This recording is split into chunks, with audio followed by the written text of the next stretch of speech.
Elles sont les derniers vestiges d'une gigantesque cité et d'une civilisation à l'ascension fulgurante, qui a dominé tout un continent avant de disparaître subitement. Ces pyramides détiennent le secret d'une spectaculaire histoire de grandeur et de décadence. Elles sont les témoins d'un paradis perdu, aux dessous les plus obscurs et au destin pour le moins effrayant. Pourquoi ce peuple a-t-il abandonné tout ce qu'il avait construit?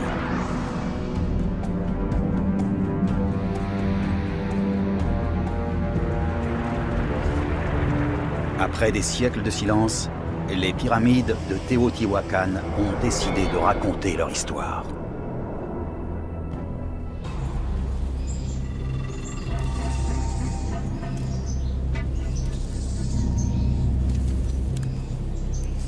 Au XIVe siècle, les Aztèques règnent sur le Mexique.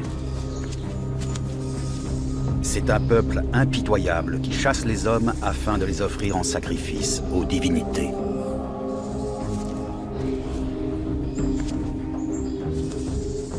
Leur culture regorge de légendes d'une cité perdue et paradisiaque construite par les dieux.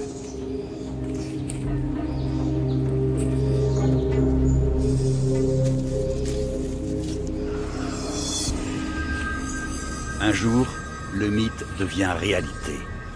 Les Aztèques se retrouvent face à un panorama d'un autre monde et d'un autre temps. Une cité fantastique, jonchée de pyramides.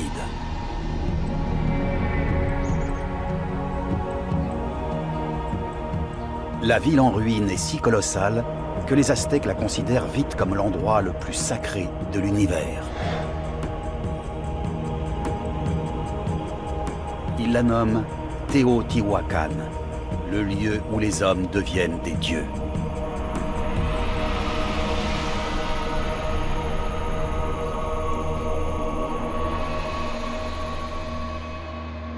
Le site a été construit pour susciter l'admiration. C'est une grille parfaite de longues artères, parsemée d'imposantes constructions de pierre, s'étendant sur 20 km².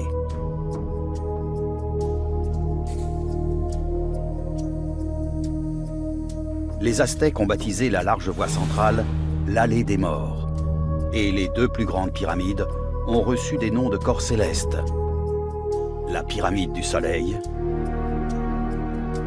et la pyramide de la Lune. De sa naissance autour du 1er siècle avant Jésus-Christ jusqu'à sa chute près de 7 siècles plus tard, Téotihuacan est la plus grande ville du continent américain. Les Aztèques ignorent qui l'a bâtie et pourquoi elle a été abandonnée. Aujourd'hui encore, c'est un mystère des plus déconcertants. Une catastrophe terrible a dû avoir lieu pour qu'une métropole aussi florissante se transforme soudain en ville fantôme.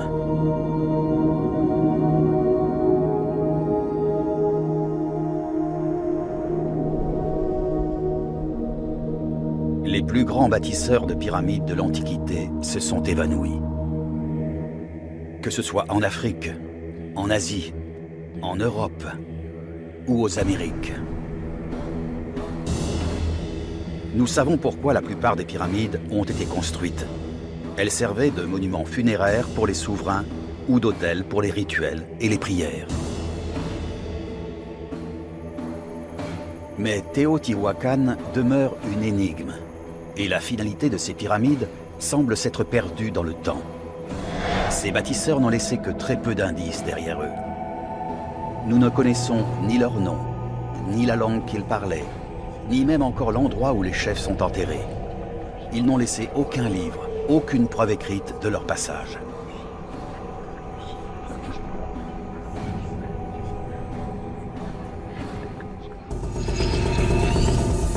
Depuis près d'un siècle, les archéologues rassemblent les indices. Plus de 900 000 tessons de poterie ont été analysés, comptabilisés, protégés et archivés.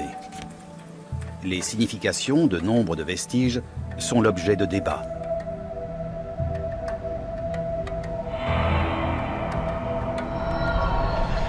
Mais de récentes fouilles révèlent enfin l'histoire de la vie et de la mort de la cité des pyramides. Teotihuacan est un lieu isolé, situé au nord de la région appelée Mésoamérique. À l'aube du premier millénaire, ce n'était qu'un village poussiéreux peuplé de cactus. Puis, soudain, presque du jour au lendemain, la population s'est élevée à des dizaines de milliers d'hommes.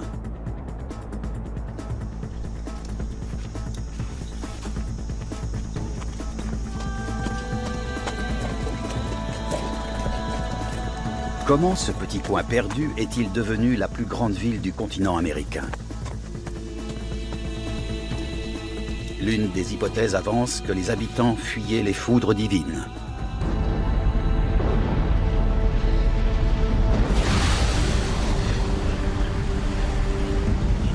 Ce courroux se manifeste par une effroyable éruption volcanique. Leur montagne entre en fusion et déverse de la lave sur ses flancs.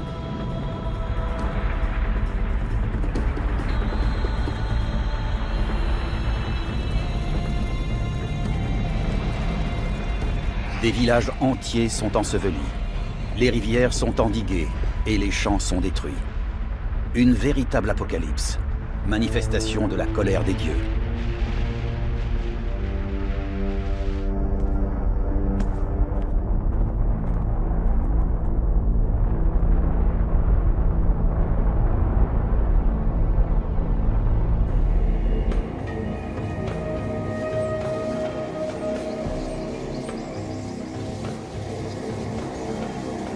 Cherchant à se mettre à l'abri, les survivants du village se réfugient sur ce qui deviendra Teotihuacan. Pourquoi se sont-ils fixés à cet endroit précis, alors qu'il y avait des sites plus éloignés du volcan où la terre était plus fertile et où les précipitations étaient plus importantes?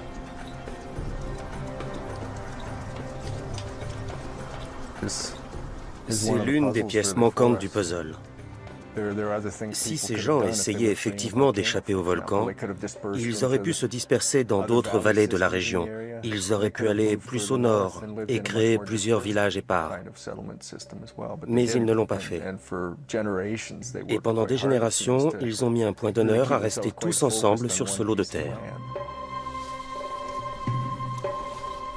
Les réfugiés ont sans doute été attirés par quelque chose. Peut-être même par une personne. Un leader qui a su leur soumettre, pendant cette éprouvante aventure, un plan de survie.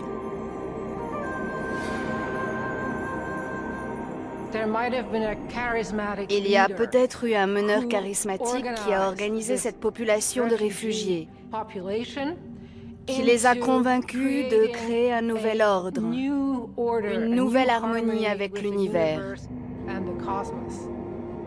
Il s'agissait sans doute de quelqu'un qui avait été choisi par les dieux et qui aurait eu des liens étonnamment privilégiés avec les forces sacrées. Mais surtout, c'était un individu qui avait un plan d'action. Le projet du nouveau chef, faire une gigantesque offrande aux dieux. À partir de la roche volcanique, cette matière même qui a tué leur famille et détruit leur village, ils vont construire de leurs mains des montagnes artificielles, des pyramides.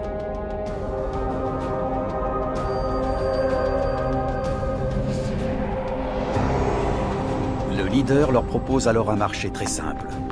Le travail en échange de la sécurité. Les réfugiés se persuadent qu'un plan aussi ambitieux ne peut que fonctionner.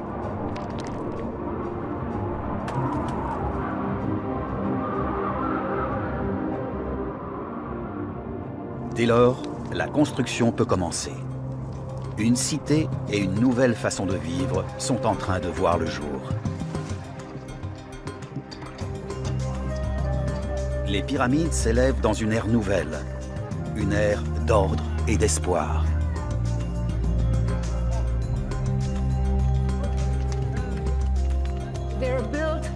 Elles ont été construites en plein optimisme. Les hommes avaient espoir dans l'avenir.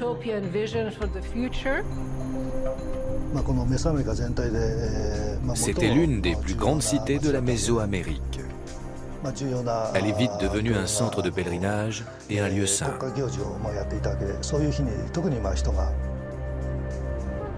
La ville ne sera plus jamais menacée par les volcans.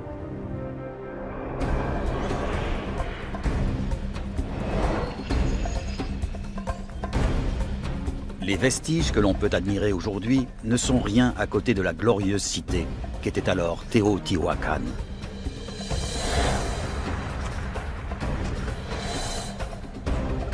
Le moindre mur était recouvert de stuc blanc avant d'être peint. La ville étincelait de rouge. Les pèlerins accouraient de toutes parts pour admirer cette somptueuse cité qui avait été construite, comme Las Vegas, le Taj Mahal ou la Tour Eiffel, pour impressionner.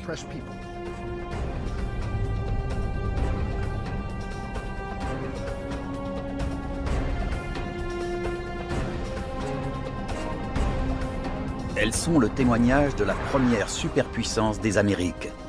Une merveille née d'une catastrophe et érigée par un groupe de réfugiés.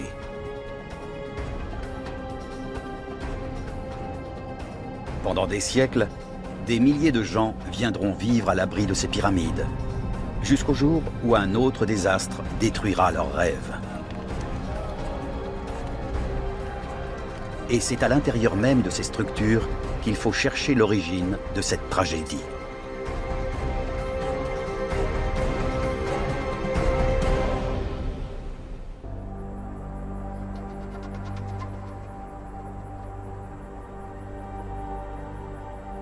Au temps de sa splendeur, autour du IVe siècle, aucun endroit sur Terre n'égale Teotihuacan. L'ancienne Égypte s'est effondrée depuis longtemps. La civilisation de la Grèce antique a disparu. Rome a été ravagée par les barbares. L'Europe est en mauvais état. Teotihuacan, en revanche, est en plein essor. Les événements les plus importants avaient lieu ici, à Teotihuacan. La population augmente sans cesse jusqu'à atteindre 200 000 âmes. La ville ne connaît aucune rivale en Mésoamérique. Elle contrôle un territoire s'étendant de l'Arizona jusqu'au Salvador actuel. Son influence était immense et s'étendait sur toute la Mésoamérique. Certains éléments nous indiquent que Teotihuacan était connu du nord au sud, jusqu'à l'actuel Honduras, et d'est en ouest, entre les deux océans. Pour comprendre comment fonctionne cette société, il faut la comparer à une métropole moderne, comme Hong Kong, Londres ou New York.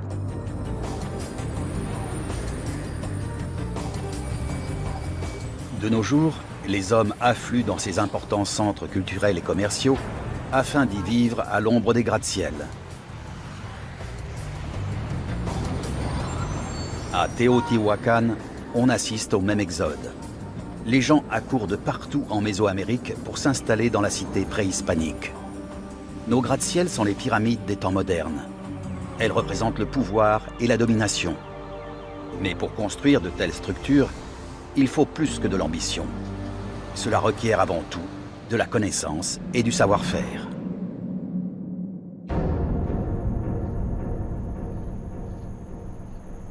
Il peut paraître impossible qu'une civilisation classique soit parvenue à ériger de telles pyramides.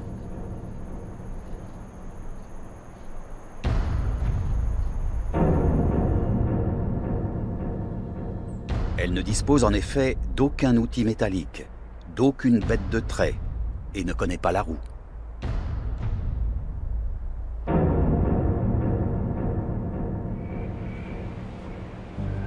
Cette énigme a inspiré les théories les plus folles concernant les bâtisseurs.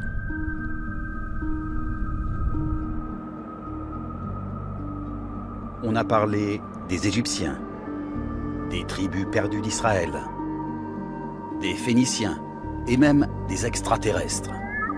Tous ont été considérés comme les bâtisseurs des pyramides, mais ces hypothèses ont toutes été écartées. Ces constructions ont tout simplement été érigées par les ancêtres des habitants actuels. Les créateurs de Teotihuacan n'ont nul besoin d'un maçon égyptien pour leur enseigner l'art de la construction. Ils ont mis au point leur propre méthode d'ingénierie et d'architecture. Mais ils ont surtout une incroyable capacité de travail. La pyramide du Soleil mesure à la base 225 mètres par 222 mètres.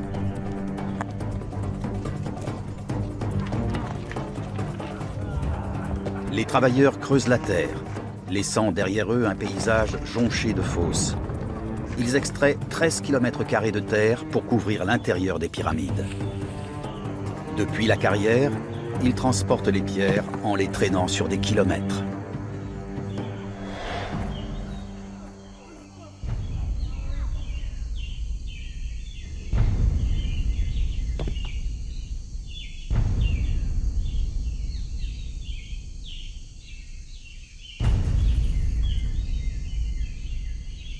Pierre après pierre, et jour après jour, pendant des années, des générations entières ont vécu et sont mortes en construisant Teotihuacan. Un travail de longue haleine, se hissant au niveau des plus grands projets architecturaux de l'histoire de l'humanité.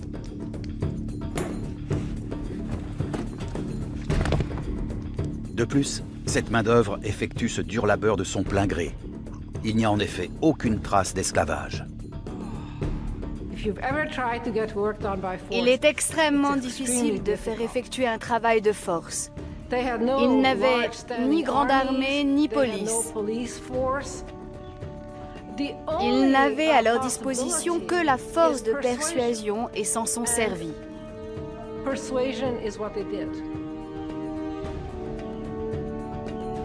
L'analyse des dents et des ossements exhumés des anciennes tombes montre que les travailleurs étaient en relative bonne santé. Ils ne construisent pas les pyramides sous la direction d'un bourreau, mais parce qu'ils considèrent que c'est leur responsabilité en tant que citoyens. Ainsi, cela devient leur pyramide, leur construction.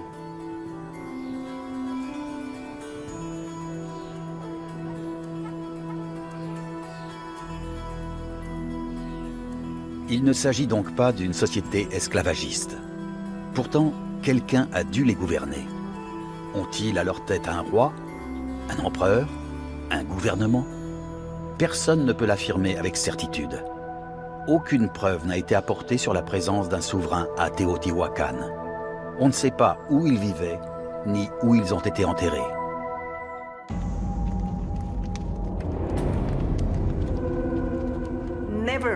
Depuis que les fouilles archéologiques ont commencé, on n'a absolument rien trouvé sur la présence d'un dirigeant. L'ambition individuelle ne semble pas avoir été mise en avant à Teotihuacan.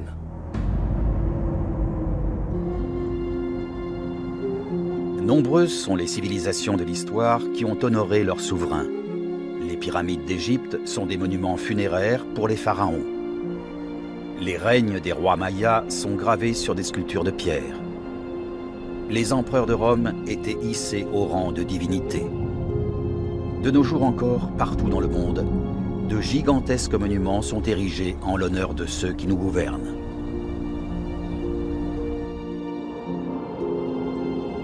Le secret entourant les éventuels dirigeants de la civilisation de Teotihuacan se cache peut-être sous les pyramides. C'est peut-être la pyramide de la Lune, la seconde en ordre d'importance dans la cité, qui abrite les tombes des souverains.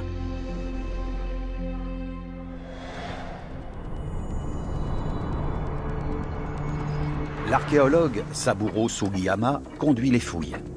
Il est à la recherche de sépultures.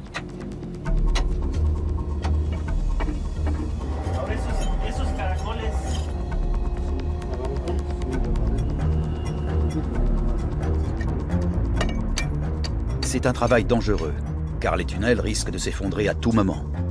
Les chercheurs s'exécutent lentement, avec soin, et en renforçant les parois. Au bout du tunnel, ils font une découverte des plus inattendues. Un mur qui s'ouvre, non pas sur une tombe, mais sur une autre pyramide. La pyramide que nous pouvons admirer de nos jours en cache une autre, plus ancienne. L'archéologue continue à creuser.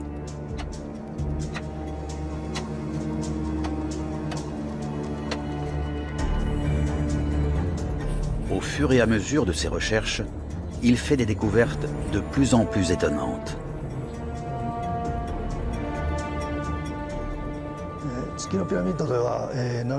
On a trouvé au total 7 constructions. La pyramide de la Lune est en fait constituée de 7 pyramides. Pourquoi ont-ils procédé de la sorte?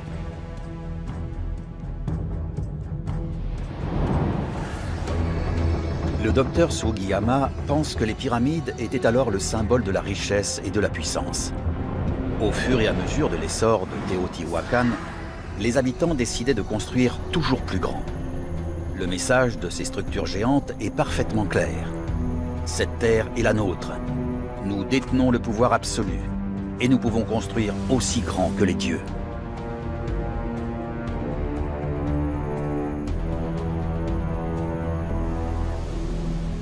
Le docteur Sugiyama est persuadé qu'un jour, il découvrira une sépulture royale et prouvera l'existence d'un souverain à Teotihuacan. Cependant, une innovation ingénieuse dans la conception des pyramides nous montre qu'elles avaient une finalité autre que funéraire. Elles détiennent le précieux secret de la prospérité et de la survie de la ville.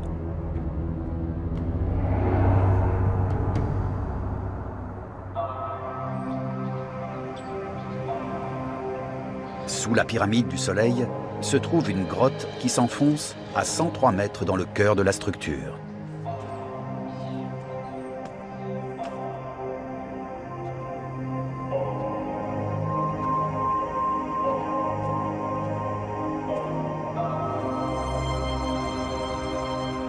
Pour le peuple de Teotihuacan, les grottes sont des lieux sacrés. C'est l'endroit où les dieux naissent et où les morts passent dans l'au-delà. C'est aussi ici que l'on vient prier en secret.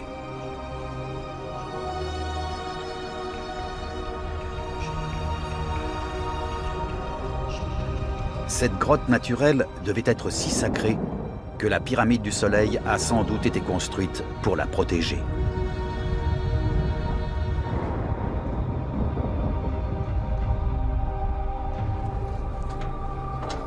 Cependant, un lien plus étroit a été établi entre la grotte et la pyramide. Le tunnel suit une direction est-ouest, la même orientation que la pyramide elle-même. Cet alignement très précis n'est pas une coïncidence.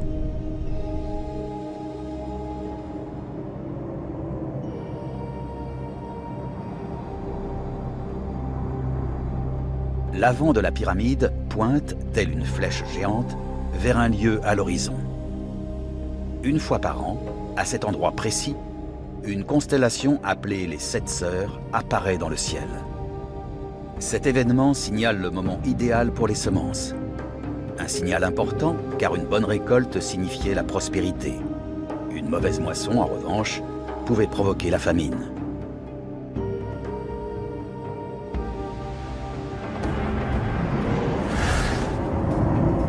La survie de la cité dépend donc de l'utilisation efficace des astres. Et les pyramides ont été érigées pour faciliter la tâche des habitants. La pyramide du Soleil fonctionnait comme une horloge géante. Il n'y a pas plus fiable que le ciel et il suffit de l'observer. C'est beaucoup plus efficace que d'attendre la chute des feuilles ou la floraison. Comment ont-ils implanté leur construction selon la position des astres, alors qu'ils n'avaient que des moyens rudimentaires? On n'a pas besoin de bulldozers, de machinerie, d'ordinateurs ou encore de calculatrices. Rien de tout cela, non. Ce qu'il faut, c'est une observation minutieuse du temps et de l'espace. Le destin de la civilisation entière repose sans doute sur une seule personne et quelques bâtons.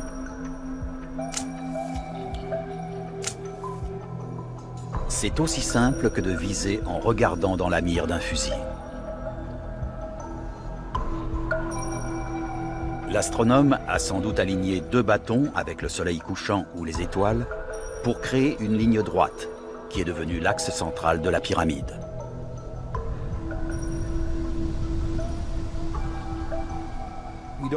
On ne réalise pas ce qu'on peut faire à l'œil nu avec nos mains, quelques ficelles et des bâtons.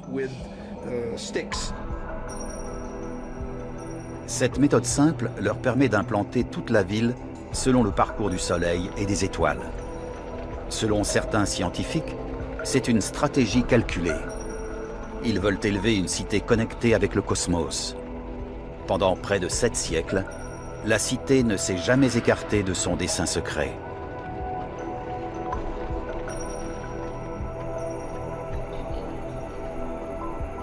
Quand les habitants de Teotihuacan regardent les étoiles, la lune ou le soleil, ils croient voir les dieux.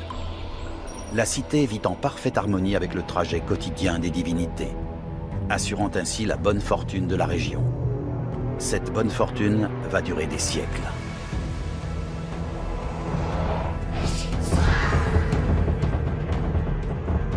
Petit à petit, cette simple observation des astres se développe en un rituel élaboré. Une religion est née.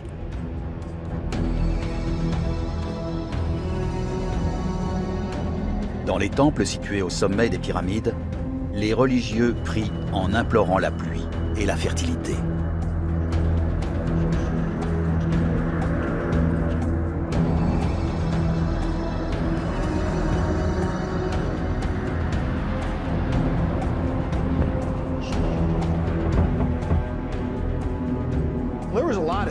Les enjeux étaient énormes, et c'est pourquoi ces rites devaient être effectués au moment opportun. Les dieux exauceront-ils nos prières? Nous demandons de la pluie afin d'avoir une bonne récolte.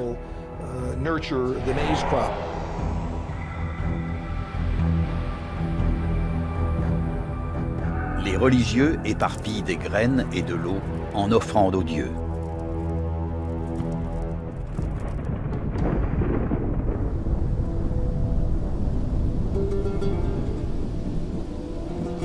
Une cité alignée avec les étoiles et des rituels paisibles.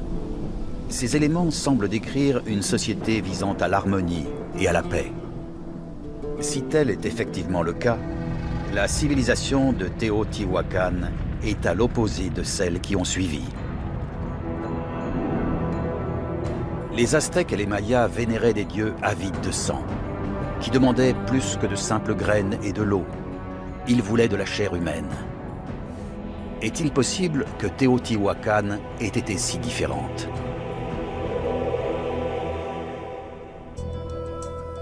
Près de 1300 ans plus tard, de nombreux visiteurs continuent à le croire.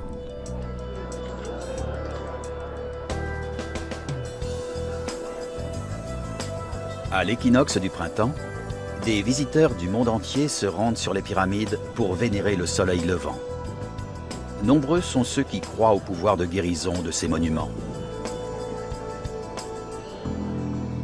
Si Teotihuacan était effectivement une ville paisible et harmonieuse, on devrait en trouver des preuves non seulement dans les pyramides, mais aussi dans les foyers des citoyens d'alors.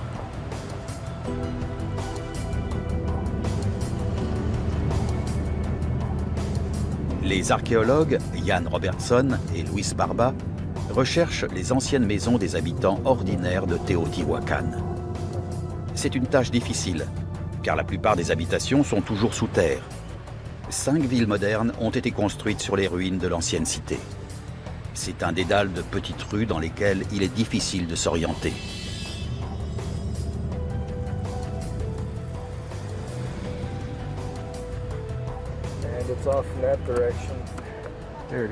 Voilà, c'est là. C'est quelque part par là. Cette zone est plutôt érodée, tu ne trouves pas? Si on creusait, je suis sûr qu'on trouverait les fondations de petites maisons simples. C'est peut-être ici, au sud de cette maison. 18, 15, 2 mètres au sud-ouest, on y est presque. Voilà, on est au centre. Malheureusement, leurs recherches s'avèrent souvent infructueuses. Les trésors architecturaux qu'ils cherchent sont ensevelis sous une route, un mur ou un immeuble. Mais malgré les obstacles, les scientifiques ont mis à jour un total de 800 hectares de construction de pierre. Ceci est la maison d'un constructeur de pyramides. Au temps où la plupart des humains vivaient dans des huttes de paille, les citoyens de Teotihuacan habitaient dans des complexes de pierre. Les quartiers résidentiels n'étaient pas réservés aux riches. Tous en profitaient. Teotihuacan est la seule ville classique qui construisait des habitations permanentes pour les simples citoyens.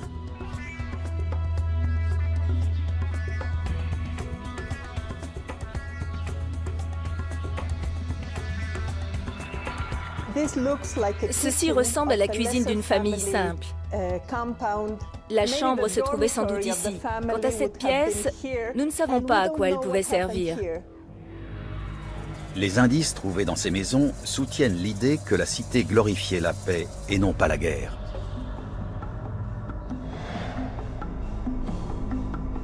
Chaque mur ou presque était recouvert de peintures murales.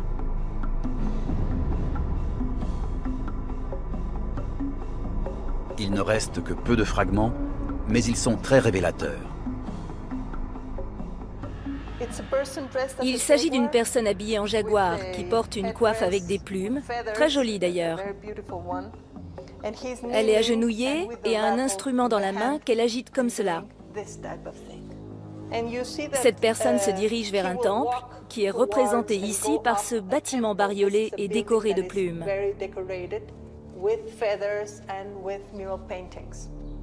Les rituels privés ressemblaient peut-être à ça. Des images de conflits et de morts ont été retrouvées. Mais le plus souvent, ils peignaient la nature, les montagnes, les fleurs, l'eau, des jardins luxuriants aux étranges créatures. Les habitants de Teotihuacan avaient-ils accompli l'impossible en créant le paradis sur Terre? Ou ces peintures murales n'étaient-elles qu'un fantasme?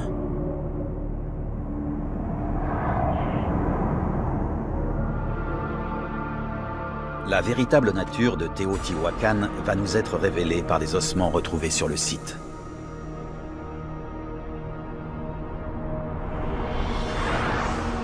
Des squelettes vont peut-être lever le voile sur les raisons de l'abandon de cette ville majestueuse par le peuple qui l'a construite.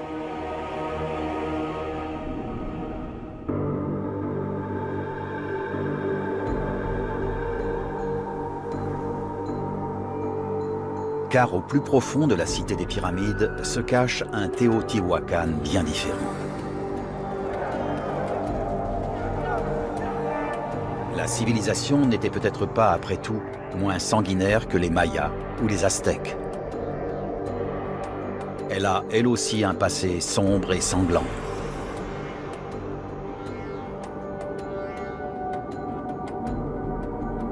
Saburo Sugiyama a fait une découverte troublante dans les profondeurs de la pyramide de la Lune.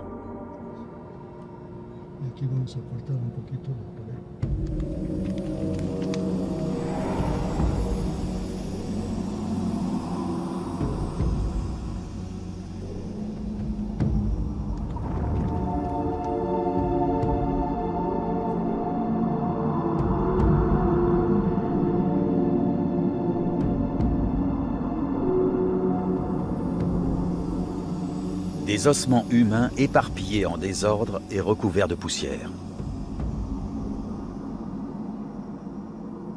Ces hommes n'ont pas eu droit à des funérailles classiques.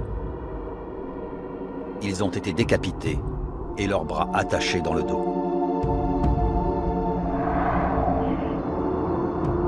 Un événement obscur et violent s'est passé ici. Cette découverte ne cadre pas avec l'image de la sérénité qui caractérisait Teotihuacan jusqu'alors. Les os sont enveloppés avec soin et envoyés au laboratoire. L'anthropologue Michael Spence pense pouvoir déterminer, en étudiant ces squelettes, comment ces hommes sont morts. Les fractures, la taille et la forme des os donnent des indications précieuses.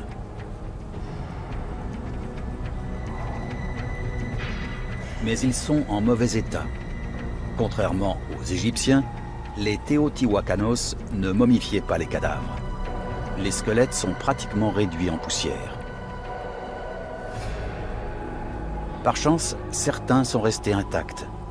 L'un d'entre eux, 6A, comme l'a baptisé le Dr Spence, raconte son histoire. La rudesse de ces os et divers autres éléments nous permettent d'affirmer que 6A était de sexe masculin. En rassemblant les différentes parties du crâne, le Dr Spence s'aperçoit qu'il est percé d'un trou, ce qui prouve que 6A a eu une mort violente.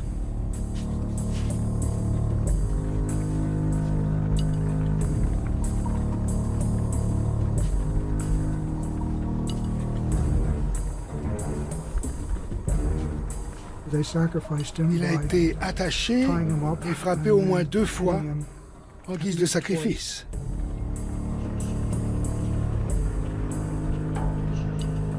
Pour préserver la prospérité et la sécurité de la ville des pyramides, la vie de cet homme a été offerte aux dieux.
A ne fut pas le seul.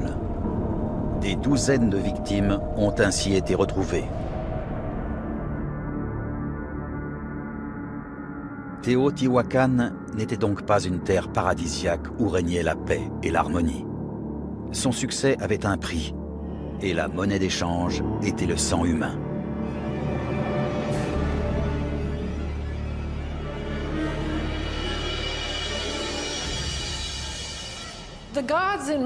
Les divinités de la mythologie mésoaméricaine devaient être nourries, et c'était le rôle des humains d'assouvir les désirs des dieux.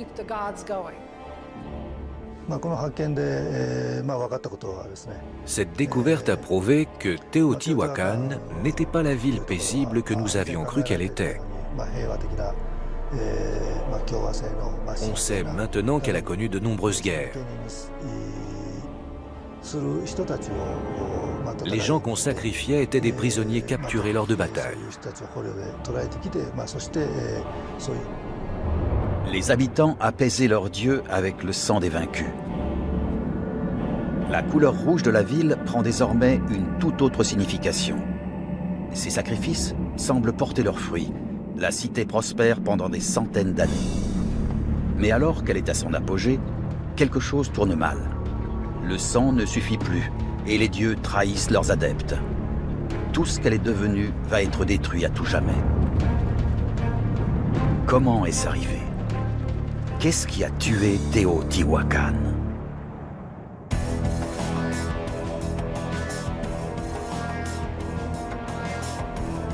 Pendant plus de 5 siècles, la ville de Teotihuacan est plus que florissante. Mais autour du 7e siècle, elle s'effondre.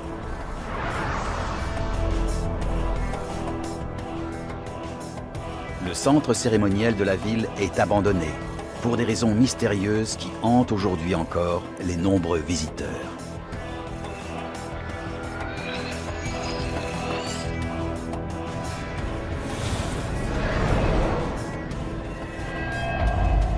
Teotihuacan avait la richesse de tout un continent à sa disposition. Comment a-t-elle pu s'effondrer complètement?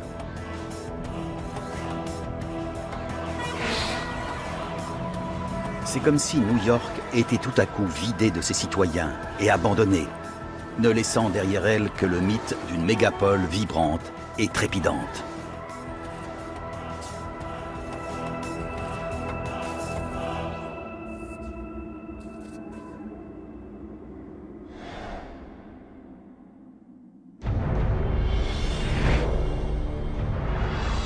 La disparition des constructeurs de pyramides est un mystère qui peut être résolu grâce à de très petits indices. Il ne s'agit pas des pyramides elles-mêmes, mais de dents retrouvées dans d'anciennes sépultures. Il est déjà arrivé qu'on écarte une théorie sur l'effondrement d'une civilisation parce que l'étude des dents ne corroborait pas cette théorie. Les dents sont l'un des meilleurs moyens de juger de la santé d'un individu. Des dents fortes signifient une bonne santé globale. Or, celles qui ont été trouvées ici montrent que ce n'était pas le cas.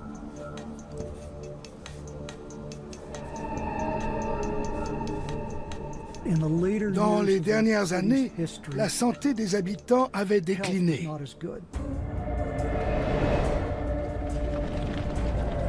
Ironie du sort, c'est la popularité même de Teotihuacan qui est la cause de la mauvaise santé de ses habitants. La population est devenue trop importante. La ville est un dédale de rues encombrées, où grouillent les maladies et les eaux usées. Il n'y a plus assez d'eau potable, plus assez de nourriture. L'espérance de vie s'est écourtée.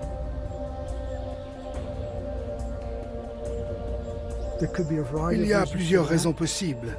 Le manque de nourriture est sans doute l'une d'entre elles, et la pénurie d'eau potable en est une autre. Imaginez cette très grande ville, parsemée de débris et d'excréments humains.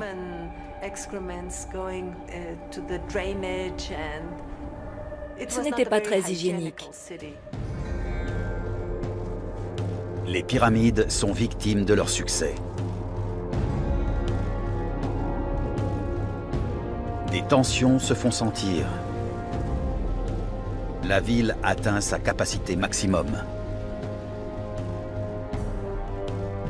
Ce bâtiment abritait une armée, signe que les chefs ont ressenti le besoin de se protéger contre l'invasion, ou peut-être même contre leurs propres citoyens.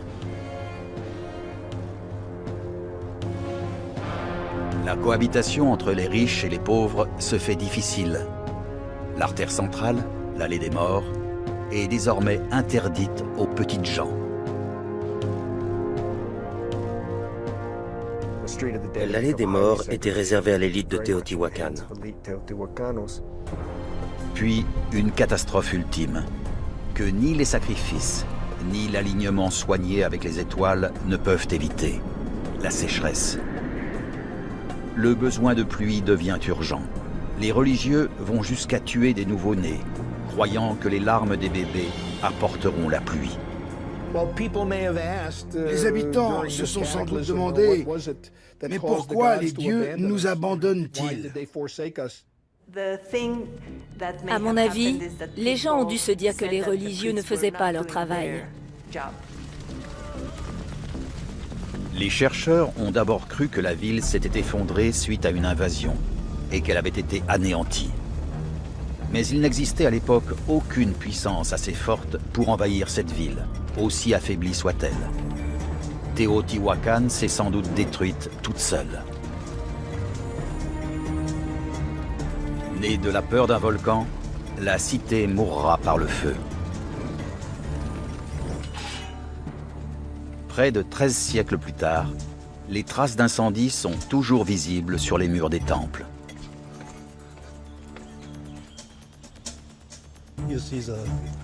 Vous voyez les traces de feu là-bas?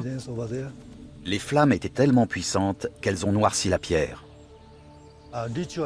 Ça ne fait aucun doute. Le temple a été gravement touché.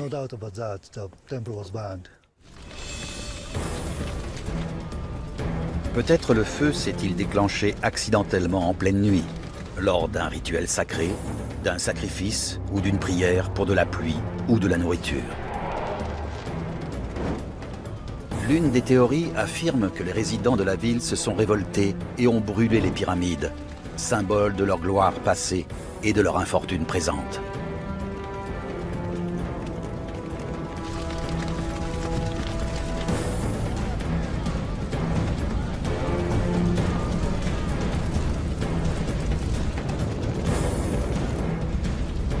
Ce geste extrême est le signe d'une population désespérée et qui correspondrait de nos jours aux catholiques mettant le feu au Vatican.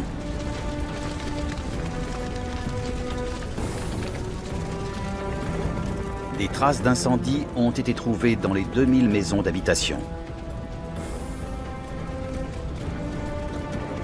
Mais un citoyen, aussi furieux soit-il, ne brûlerait jamais sa propre demeure.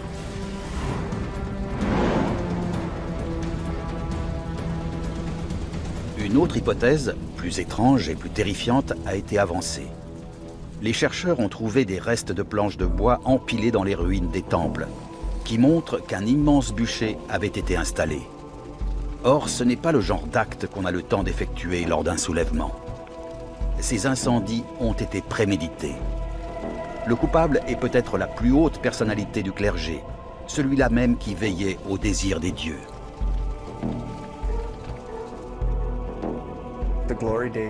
Teotihuacan avait perdu son heure de gloire.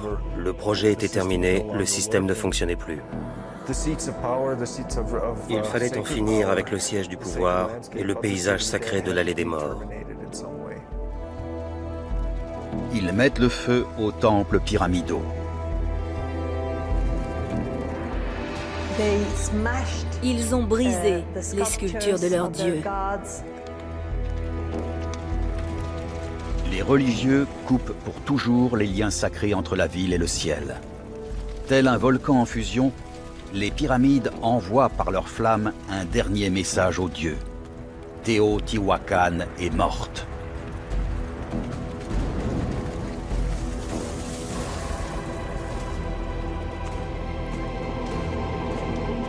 Petit à petit, les hommes quittent la cité.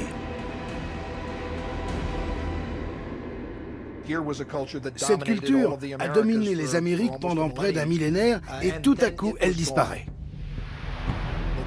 Elle a occupé la place centrale pendant tellement longtemps. Et tout à coup, elle tombe, elle s'effondre en prenant soin de nous laisser un témoignage de sa gloire. Mais même morte, la ville continue à exercer son influence dans tout le continent américain et dans le temps. Cette cité mystérieuse, que l'on a prise pour le Jardin d'Éden, a sans doute été le point de départ des rituels adoptés par les civilisations à venir. Les dieux de Teotihuacan sont devenus ceux des Aztèques. On sait à présent, même si ce n'était pas le paradis, qu'il n'y avait aucun endroit pareil sur Terre. Pour la première fois dans l'histoire des Amériques, les hommes se sont organisés en société pour construire une métropole et y vivre. Ils ont bâti certains des plus grands édifices sacrés. Ce fut une aventure glorieuse qui a duré des siècles.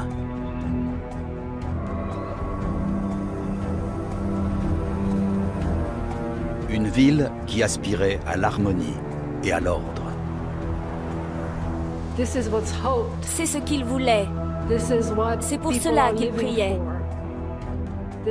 Pour la paix.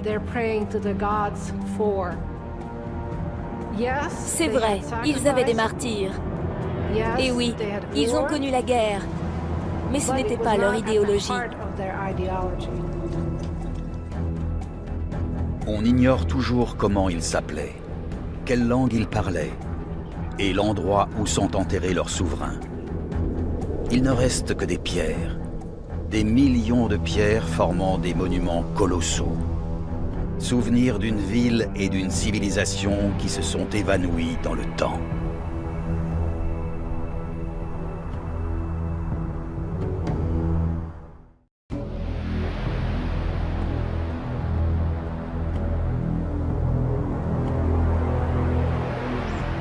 Elles sont les derniers vestiges d'une gigantesque cité et d'une civilisation à l'ascension fulgurante, qui a dominé tout un continent avant de disparaître subitement. Ces pyramides détiennent le secret d'une spectaculaire histoire de grandeur et de décadence. Elles sont les témoins d'un paradis perdu, aux dessous les plus obscurs et au destin pour le moins effrayant. Pourquoi ce peuple a-t-il abandonné tout ce qu'il avait construit?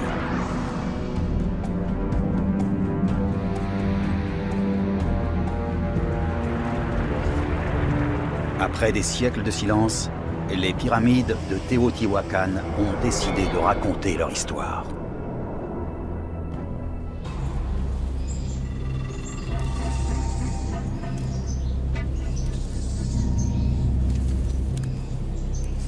Au XIVe siècle, les Aztèques règnent sur le Mexique. C'est un peuple impitoyable qui chasse les hommes afin de les offrir en sacrifice aux divinités.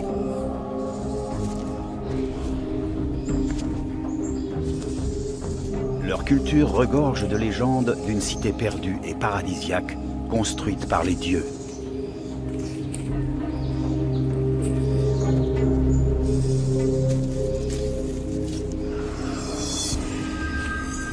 Un jour, le mythe devient réalité. Les Aztèques se retrouvent face à un panorama d'un autre monde et d'un autre temps. Une cité fantastique, jonchée de pyramides.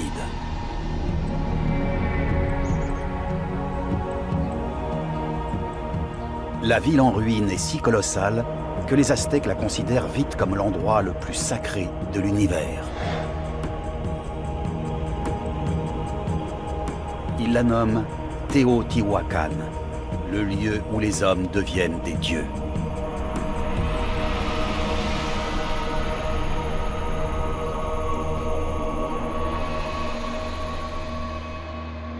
Le site a été construit pour susciter l'admiration. C'est une grille parfaite de longues artères, parsemée d'imposantes constructions de pierre, s'étendant sur 20 km².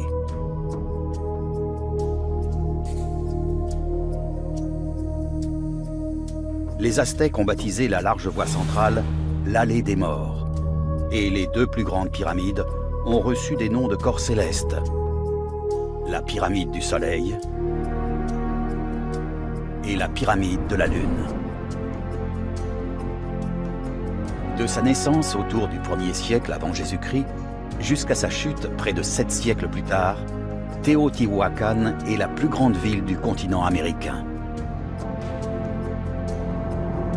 Les Aztèques ignorent qui l'a bâtie et pourquoi elle a été abandonnée.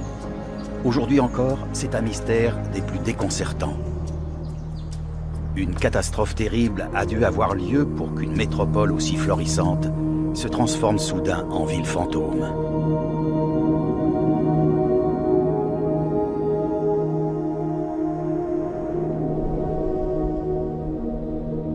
Les plus grands bâtisseurs de pyramides de l'Antiquité se sont évanouis. Que ce soit en Afrique, en Asie, en Europe ou aux Amériques. Nous savons pourquoi la plupart des pyramides ont été construites. Elles servaient de monuments funéraires pour les souverains ou d'autels pour les rituels et les prières. Mais Téotihuacan demeure une énigme. Et la finalité de ces pyramides semble s'être perdue dans le temps. Ces bâtisseurs n'ont laissé que très peu d'indices derrière eux. Nous ne connaissons ni leur nom, ni la langue qu'ils parlaient, ni même encore l'endroit où les chefs sont enterrés. Ils n'ont laissé aucun livre, aucune preuve écrite de leur passage.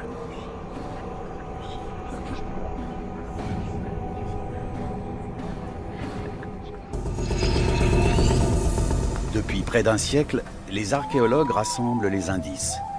Plus de 900 000 tessons de poterie ont été analysés, comptabilisés, protégés et archivés. Les significations de nombre de vestiges sont l'objet de débats.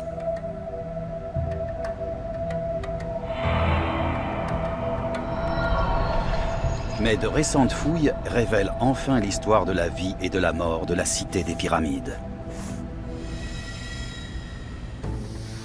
Téotihuacan est un lieu isolé, situé au nord de la région appelée Mésoamérique.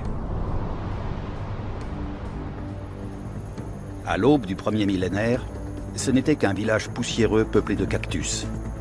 Puis, soudain, presque du jour au lendemain, la population s'est élevée à des dizaines de milliers d'hommes.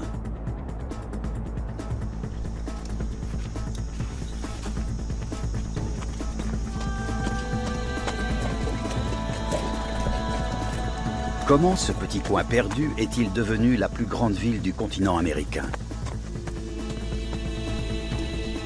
L'une des hypothèses avance que les habitants fuyaient les foudres divines.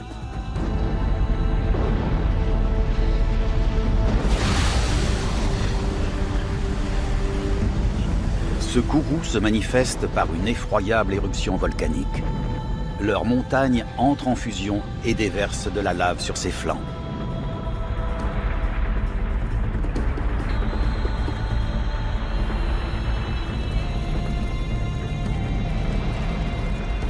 Des villages entiers sont ensevelis. Les rivières sont endiguées et les champs sont détruits. Une véritable apocalypse, manifestation de la colère des dieux.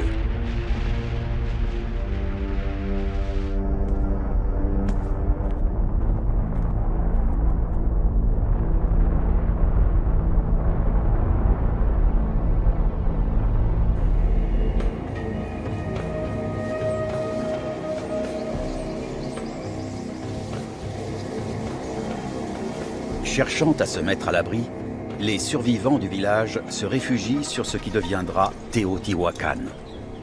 Pourquoi se sont-ils fixés à cet endroit précis, alors qu'il y avait des sites plus éloignés du volcan où la terre était plus fertile et où les précipitations étaient plus importantes?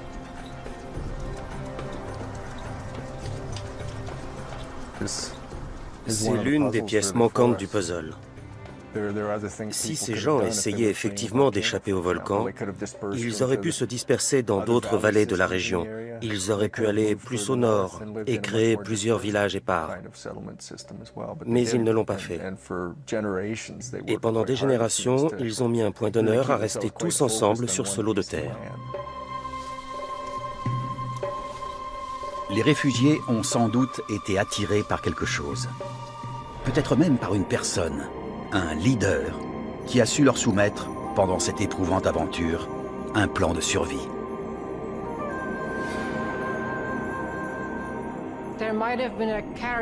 Il y a peut-être eu un meneur charismatique qui a organisé cette population de réfugiés, qui les a convaincus de créer un nouvel ordre, une nouvelle harmonie avec l'univers. Il s'agissait sans doute de quelqu'un qui avait été choisi par les dieux et qui aurait eu des liens étonnamment privilégiés avec les forces sacrées. Mais surtout, c'était un individu qui avait un plan d'action. Le projet du nouveau chef? Faire une gigantesque offrande aux dieux.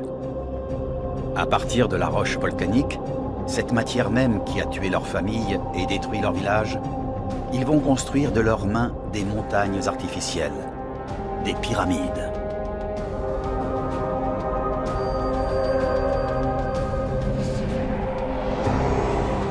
Le leader leur propose alors un marché très simple.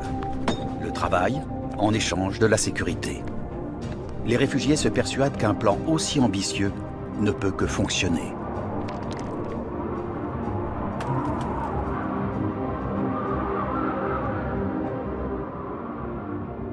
Dès lors, la construction peut commencer. Une cité et une nouvelle façon de vivre sont en train de voir le jour. Les pyramides s'élèvent dans une ère nouvelle, une ère d'ordre et d'espoir.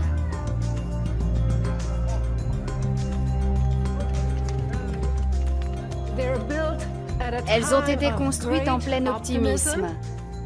Les hommes avaient espoir dans l'avenir.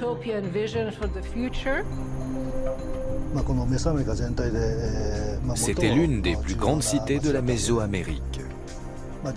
Elle est vite devenue un centre de pèlerinage et un lieu saint.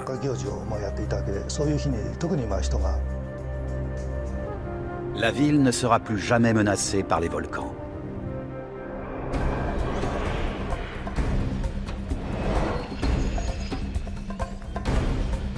Les vestiges que l'on peut admirer aujourd'hui ne sont rien à côté de la glorieuse cité qu'était alors Teotihuacan.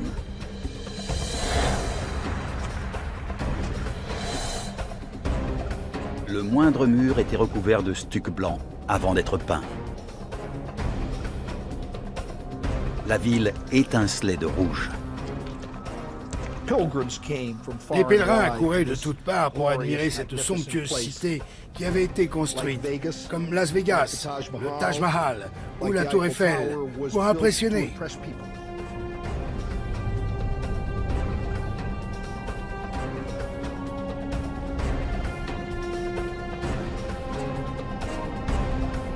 Elles sont le témoignage de la première superpuissance des Amériques. Une merveille née d'une catastrophe et érigée par un groupe de réfugiés.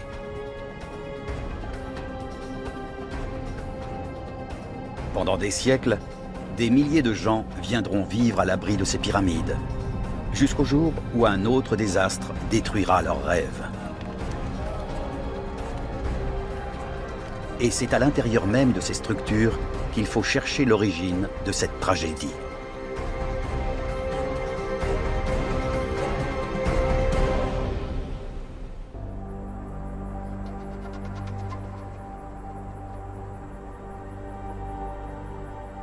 Au temps de sa splendeur, autour du IVe siècle, aucun endroit sur Terre n'égale Teotihuacan.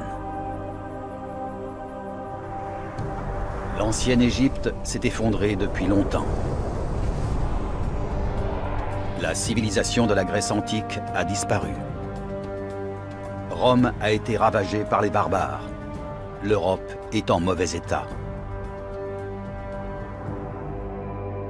Teotihuacan, en revanche, est en plein essor.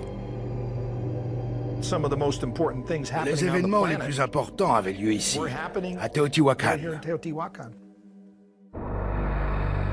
La population augmente sans cesse jusqu'à atteindre 200 000 âmes. La ville ne connaît aucune rivale en Mésoamérique. Elle contrôle un territoire s'étendant de l'Arizona jusqu'au Salvador actuel. Son influence était immense et s'étendait sur toute la Mésoamérique.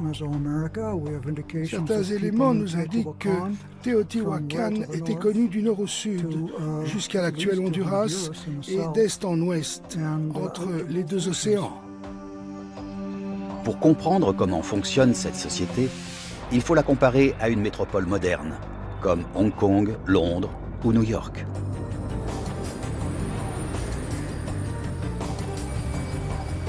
De nos jours, les hommes affluent dans ces importants centres culturels et commerciaux afin d'y vivre à l'ombre des gratte-ciel. À Teotihuacan, on assiste au même exode. Les gens accourent de partout en Mésoamérique pour s'installer dans la cité préhispanique. Nos gratte-ciel sont les pyramides des temps modernes. Elles représentent le pouvoir et la domination. Mais pour construire de telles structures, il faut plus que de l'ambition. Cela requiert avant tout de la connaissance et du savoir-faire.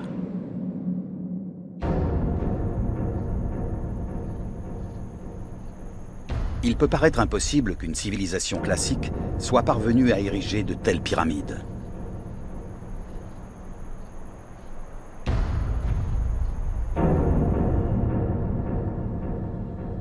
Elle ne dispose en effet d'aucun outil métallique, d'aucune bête de trait et ne connaît pas la roue.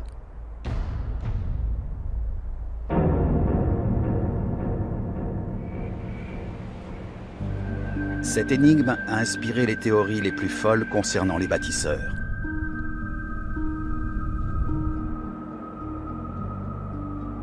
On a parlé des Égyptiens, des tribus perdues,